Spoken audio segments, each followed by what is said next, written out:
Entre los muchos propósitos de la vida y el ministerio del Señor Jesucristo, a menudo se pasa por desapercibido un aspecto grandioso de su misión. Sus seguidores no lo comprendieron plenamente en esa época y muchos de los cristianos de nuestros días tampoco lo comprenden. Pero el Salvador mismo lo mencionó enfática y repetidamente. Es la gran verdad de que todo lo que Jesús vino a hacer y a decir, incluso y en especial su sufrimiento y sacrificio expiatorio, nos enseñó más acerca de quién es y cómo es Dios, nuestro Padre eterno, lo enteramente devoto que es a sus hijos en toda época y en toda nación. Con palabras y con hechos, Jesús trató de revelar y personalizar la verdadera naturaleza de su Padre, nuestro Padre Celestial. Lo hizo en parte porque todos necesitamos conocer más plenamente a Dios para amarle más profundamente y obedecerle más completamente. Como declara el Antiguo y el Nuevo Testamento, el primer mandamiento de todos es: amarás al Señor tu Dios con todo tu corazón y con toda tu alma y con toda tu mente y con todas tus fuerzas. Este es el primero y grande mandamiento. Con razón, entonces, enseñó el profeta José Smith: el primer principio del Evangelio es conocer con certeza el carácter de Dios. Quiero que todos ustedes le conozcan, dijo él, y se familiaricen con él. Debemos tener el concepto correcto de sus perfecciones y atributos, una admiración de la excelencia de su carácter. La primera declaración de nuestra fe es: nosotros creemos en Dios, el Eterno Padre. Y así lo hizo Jesús enfáticamente. Sin embargo, aún al reconocer su propia función singular en el plan divino, el Salvador insistió: y esta es la vida eterna, que te conozcan a ti, el único Dios verdadero. Después que generaciones de profetas habían intentado enseñar la voluntad y el camino de Dios, por lo general, con poco éxito, Él, en su máximo esfuerzo por permitirnos conocerle, envió a la tierra a su Hijo unigénito y perfecto, creado a su imagen y semejanza, para que viviera los rigores de la vida cotidiana y sirviera entre los mortales. Venir a la tierra con tal responsabilidad, ocupando el lugar de Elohim, hablando como Él hablaría, juzgando y sirviendo, amando y amonestando, soportando y perdonando, como Él lo haría. Es un deber de tal proporciones que no podemos comprenderlo. Pero con lealtad y la determinación característicos de un Hijo divino, Jesús podía comprenderlo y lo llevó a cabo. Y después, cuando comenzó a recibir las alabanzas y los honores, humildemente dirigió toda adulación hacia su Padre. El Padre hace las obras, dijo con fervor. No puede el Hijo hacer nada por sí mismo, sino lo que ve hacer al Padre. Porque todo lo que el Padre hace, también lo hace el Hijo igualmente. En otra ocasión, Él dijo: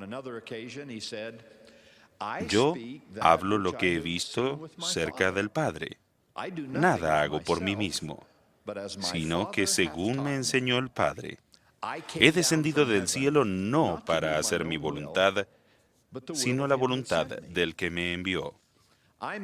Yo hago mi propia declaración sincera de Dios nuestro Padre eterno, porque algunos del mundo moderno padecen una penosa idea falsa acerca de Él. Entre ellos existe la tendencia a sentirse distantes del Padre, incluso alejados de Él, si es que creen en Él. Y si creen, mucha gente de nuestros días dice que tal vez se sentirían cómodos entre los brazos de Jesús, pero les incomoda pensar en el severo encuentro con Dios. Por la mala interpretación y en algunos casos la mala traducción de la Biblia, piensan que Dios el Padre y su Hijo Jesucristo obran en formas diferentes. A pesar del hecho de que tanto el Antiguo como el Nuevo Testamento afirman que el Hijo de Dios es uno con Él, actúan siempre bajo la dirección del Padre, que es el mismo, ayer, hoy y para siempre. Al meditar en esos errores, comprendemos que una de las contribuciones maravillosas del Libro de Mormón es su concepto perfecto de la divinidad. Allí no existe una brecha como la de Malaquías a Mateo. Ninguna pausa mientras cambiamos de mentalidad teológica. Allí no se malinterpreta a un Dios que obra con urgencia, amor y fidelidad en cada página desde el principio del libro en los días del Antiguo Testamento hasta el final en los días del Nuevo Testamento.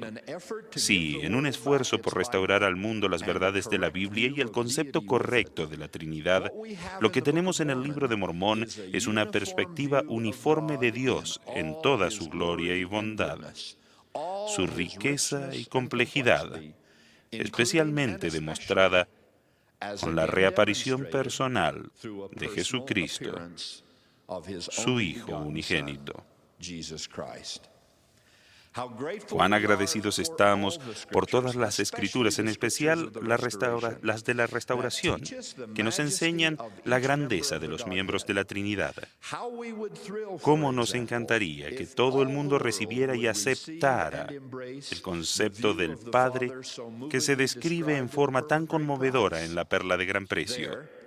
Allí, en medio de una gran visión del género humano que el cielo abrió ante su vista, Enoc observa las bendiciones y las dificultades de la vida mortal, y al mirar a su padre, le asombra verlo llorar.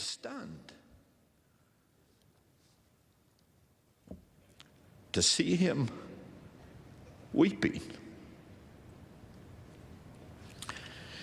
Él dice con asombro a ese ser más poderoso del universo: ¿cómo es posible que tú llores? Eres justo y misericordioso y benévolo. La paz es la habitación de tu trono, y la misericordia irá delante de tu faz y no tendrá fin. ¿Cómo es posible que llores? Al contemplar los acontecimientos de cualquier día, Dios responde: He allí a estos, tus hermanos, son la obra de mis propias manos. Les di mandamientos que se amen el uno al otro y que me prefieran a mí, su Padre. Mas he aquí, no tienen afecto y aborrecen su propia sangre. Por tanto, ¿no han de llorar los cielos viendo que éstos han de sufrir? Esa sola escena fascinante nos enseña más acerca de la verdadera naturaleza de Dios que cualquier disertación teológica. También nos ayuda a entender más eficazmente ese momento intenso de la alegoría del olivo en el Libro de Mormón, cuando después de cavar y abonar, de regar y de quitar la maleza, de podar, de trasplantar e injertar, el gran señor de la viña tira su pala y sus podaderas y llora, implorando al que desee escucharlo: ¿qué más pude haber hecho por mi viña? Qué imagen tan indeleble de la participación de Dios en nuestra vida. Qué angustia del Padre cuando sus hijos no lo escogen a Él ni al Evangelio que Él envió. Qué fácil es amar a quien tanto nos ama.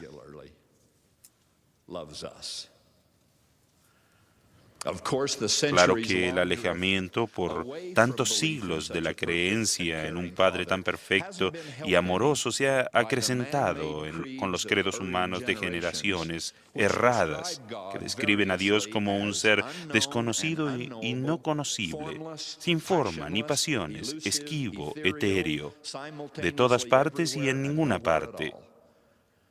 Eso ciertamente no describe al ser que vemos a través de los ojos de estos profetas.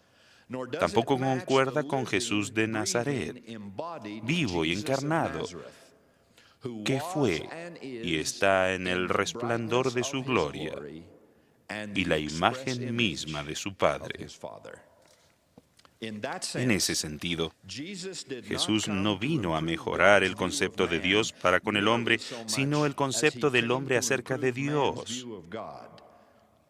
y a suplicar a los hombres que amaran a su Padre Celestial, como Él siempre les ha amado y les amará. Tuvieron la oportunidad de comprender el plan, el poder, la santidad de Dios, sí, incluso la ira y el juicio de Dios, pero no comprendieron plenamente el amor de Dios y la gran profundidad de su devoción a sus hijos hasta que vino Cristo.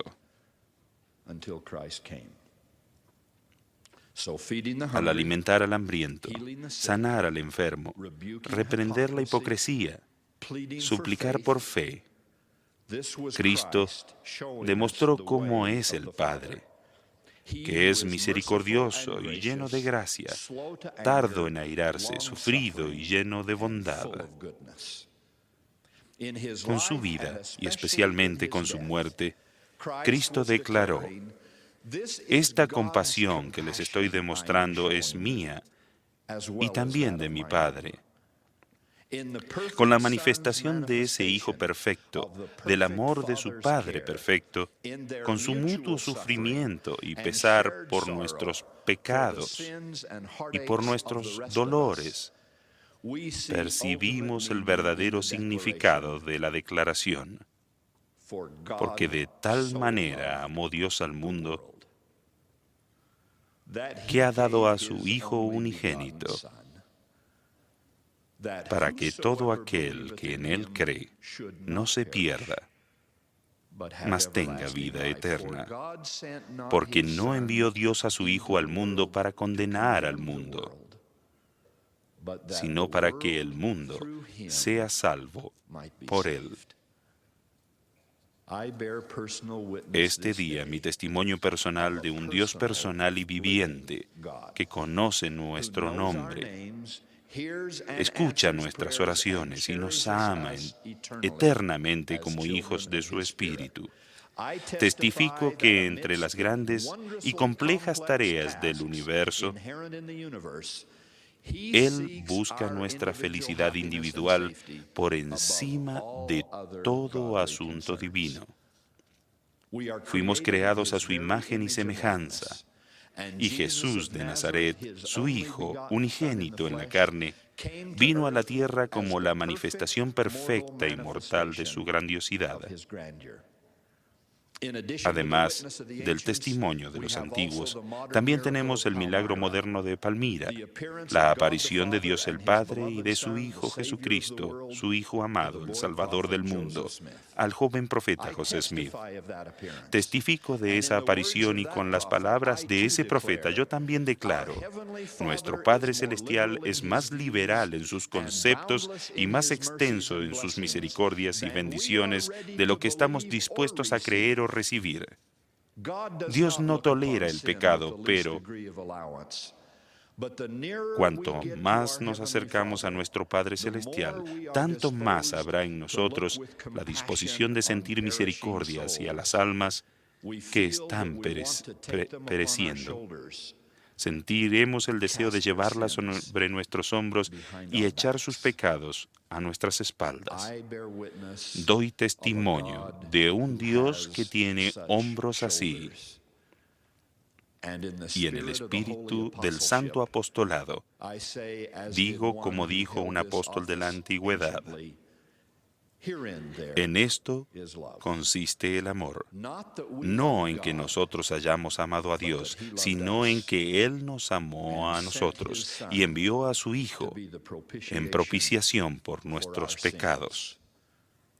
Amados, si Dios nos ha amado así, debemos también nosotros amarnos unos a otros en el sagrado y amarlo a Él para siempre. Oro por ello en el nombre de Jesucristo. Amén.